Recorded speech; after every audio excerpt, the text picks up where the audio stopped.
2026 সালে একদম পরপর দুখানা কিন্তু গ্রহণ পড়েছে, সেটা কিন্তু সবাই জানেন। প্রথমে সূর্যগ্রহণ চলে গেল, তার ঠিক 15 দিন পরেই কিন্তু আবার চন্দ্রগ্রহণ আসছে। তাই জন্য এই ভিডিওটা বানানো। 3রা মার্চ কিন্তু চন্দ্রগ্রহণ রয়েছে। তো এই কারণের জন্য কিছু কিছু রাশির ওপর কিন্তু এর প্রভাব একটা পড়বে। বিশেষ করে ধরুন আর্থিক দিকে কোনো রকম আইনি জটিলতা বা কোনো রকম ঝগড়া বিবাদে জড়িয়ে যাওয়া, হঠকারী সিদ্ধান্ত নিয়ে কোনো খারাপ জিনিসের মধ্যে জড়িয়ে যাওয়া বা কোনো ভুল সিদ্ধান্তের কাজ করে ফেলা, তাই নিয়ে পরে রিগ্রেট করতে হবে এরকম। শারীরিকভাবে নানা রকম অসুস্থতা, যেটা আগে অতটাও বাড়তো না, এই মুহূর্তে দেখা যাবে আগে শারীরিক অসুস্থতা ছিল, এখন আবার ফিরে এসছে এবং এবং সেটা বাজে রকম আকার ধারণ করছে। অত্যধিক টাকা পয়সা, যেটা আপনি চাইছেন না, তারপরেও অযাচিত খরচা বেড়ে চলেছে। কর্মস্থানে দেখা যাচ্ছে পলিটিক্সটা আগের তুলনায় বেশি বাড়ছে, শত্রুতামি করছে মানুষ, মুখে কিছু না বললেও সামনে পিঠ পিছে পলিটিক্স করেই চলেছে। এই প্রভাবগুলো কিন্তু এই রাশিগুলো খুব দেখতে পাবেন।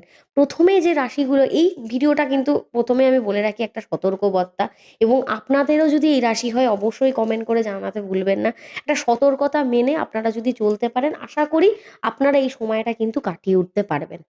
প্রথমেই বলবো, সতর্ক থাকতে সব দিক থেকে যে রাশিকে, সেটা হচ্ছে কুম্ভ রাশি। কুম্ভ রাশিতে রাহু মঙ্গল যুক্তি রয়েছে, সেটা এই মুহূর্তে থাকবে। তার সাথে সাথে চন্দ্রগ্রহণের প্রভাব এবং সাড়ে সাথী, সেটাও আপনারা জানেন।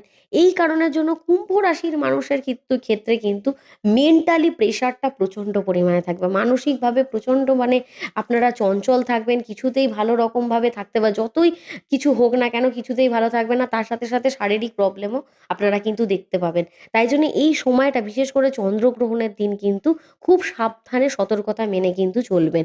তারপরে যে রাশিটার কথা আমি বলবো, সেটা হচ্ছে কর্কট রাশি। কর্কট রাশির অষ্টমে কিন্তু এই গ্রহণটা থাকবে, অষ্টম ঘর থেকে মারক বিচার করা হয়।